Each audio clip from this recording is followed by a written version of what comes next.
જય માતાજી બધાને, ગુડ મોર્નિંગ। તો આપણે ફરી એકવાર બ્લોગ બનાવી રહ્યા છીએ। આગળના બ્લોગમાં આપણે તમને બતાવ્યું હતું અમે ફિરોજપુરા હતા, મારા માતાજીને બેસાડવાના હતા ને, એટલે આપણે ત્યાં ગયા હતા। અને હવે આપણે સીધા ખોટે આવી ગયા છીએ અને ખોટે બ્લોગ બનાવવાનું ચાલુ કર્યું છે। આપણે અત્યારે સાંજના બ્લોગ બનાવી રહ્યા છીએ।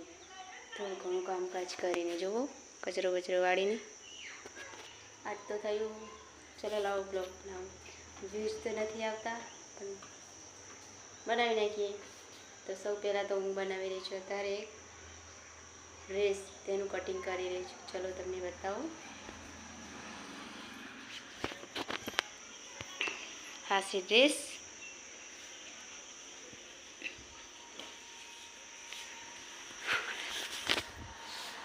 સ્કૂલનો ડ્રેસ છે।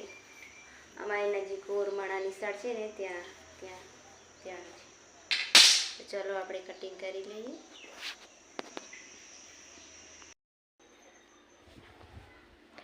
ગાઈસ, તો આપણે ને આવી રીતે લાઈન કરી દીધી, જુઓ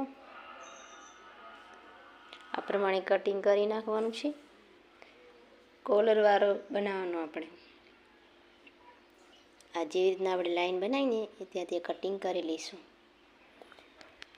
ગાઈસ ને ગરમી બહુ જ પડે, થોડો ઘણો વરસાદ આવે ને તો સારું। જુઓ કટિંગ કરવા માટે પંખો પણ બંધ કરી, જુઓ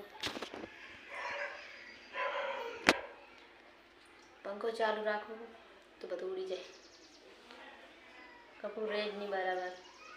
તો ચલો આપણે કટિંગ કરી લઈએ લાઈન। તો જો આપણે આવી રીતે કટિંગ કરી નાખ્યું છે।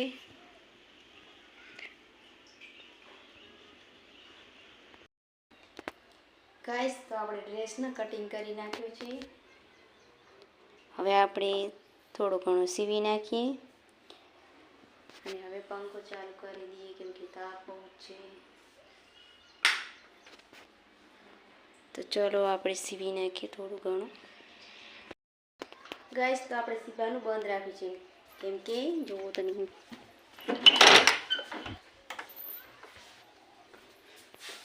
વાસણ ધોવાના બાકી પડ્યા, તો પહેલાં વાસણ ધોઈ લઉં।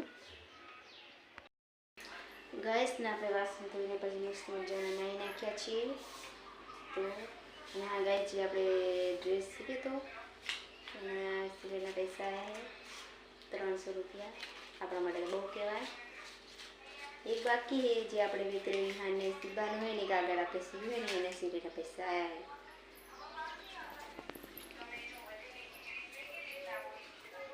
શું કરે તું? શું કરે? હે મિલ હે મમ્મી લેવા દુકાને આવું તે હેડે શું લાવવાનું તાર? પેપ્સી લાવવાની હે? પેપ્સી હેડો કે કોલ લાવવાનું?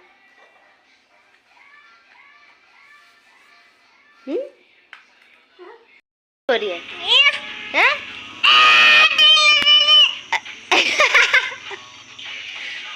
ગોડો જ ગોડો।